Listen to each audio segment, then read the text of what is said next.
Joining me now is our good friend, Timothy Hafey. He was the lead investigator for the House January 6th committee. Welcome to you, Tim. Is this about ending a two-tiered justice system, as DOJ is suggesting there, or is it about protecting Justice Department officials from having to defend their convictions in appeals court? Yes, it's not about a two-tiered system. It actually creates a two-tiered system. One tier is those who support the president, regardless of their criminal conduct. That gets them out of jail free. Those, Alex, who have opposed the president, who have had the courage to stand up against him, are unfairly maligned and targeted. Talk about a two-tiered system. That's what we have now.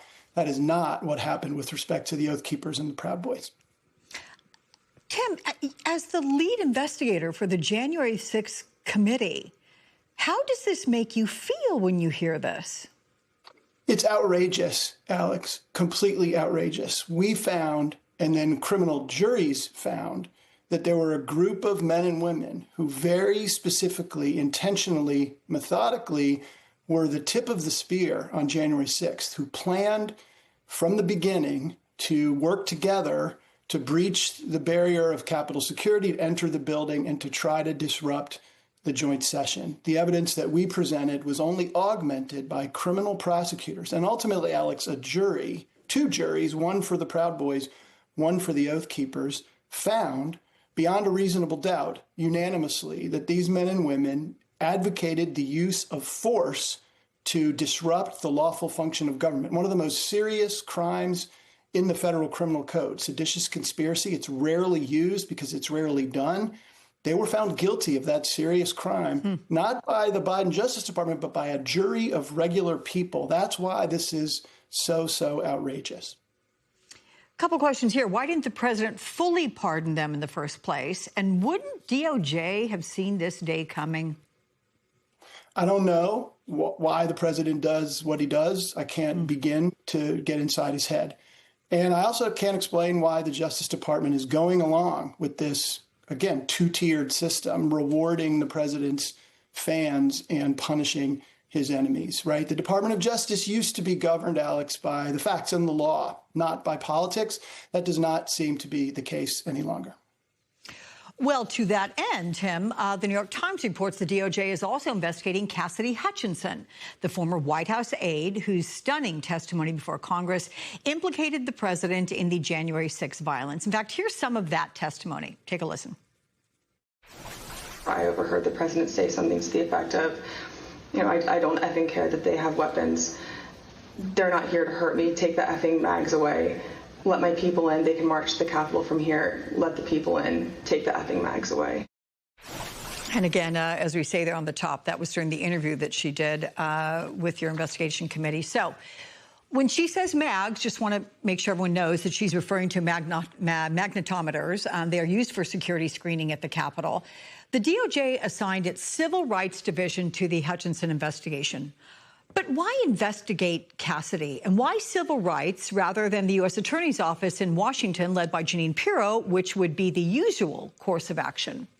Yeah. So why investigate Cassidy Hutchinson? Because she's just the latest in a series of opponents of the president, Letitia James, Jim Comey, John Brennan, who they don't like because they had the courage to stand up and tell the truth. So the motive here is transparent. This is a pattern. This, again, is a product of, if you're with us, then we're going to forgive you. If you're against us, we're going to come down on you. Civil rights, you're right, Alex, that's a good question. Typically, if there is an investigation of contempt of Congress or lying to Congress, that goes to the D.C. U.S. Attorney's Office. That office, where I worked for 10 years, has been on kind of a losing streak. They've had a horrific record lately of actually having cases no-billed by grand juries, which is, again, kind of unprecedented historically. So it may be that the leadership at Justice wants to give this to the Civil Rights Division, which is led by a politicized appointee who I think is willing to do whatever the president wants her to do. But I don't really see how this is a civil rights issue. I see it as a retribution issue. So what do you think is going to happen in this case for Cassidy? Look, I still believe in the rule of law that you can't, but just by investigating someone, there has to be evidence actually to support some real consequence. I don't know of any evidence that Cassidy Hutchinson committed a a crime, intentionally lied to Congress.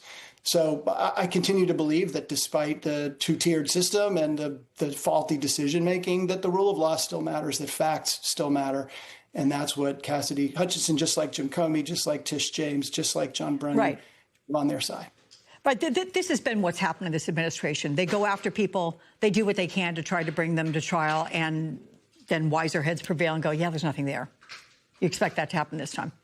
Yeah, look, wiser heads, that's the way our process works, right? We live in a country in which the people decide. This is a democracy. One of the most direct manifestations of democracy is the jury system, Alex, due process that's afforded to people accused. And thankfully, a rogue executive can't change that. So she, just like the others, will enjoy those protections. And unless there's evidence of which I'm unaware, then I don't think there will be any ultimate consequence to this investigation. Okay. Come see us again, Timothy Haefy, my friend. Thank you so much. Thanks, Alex.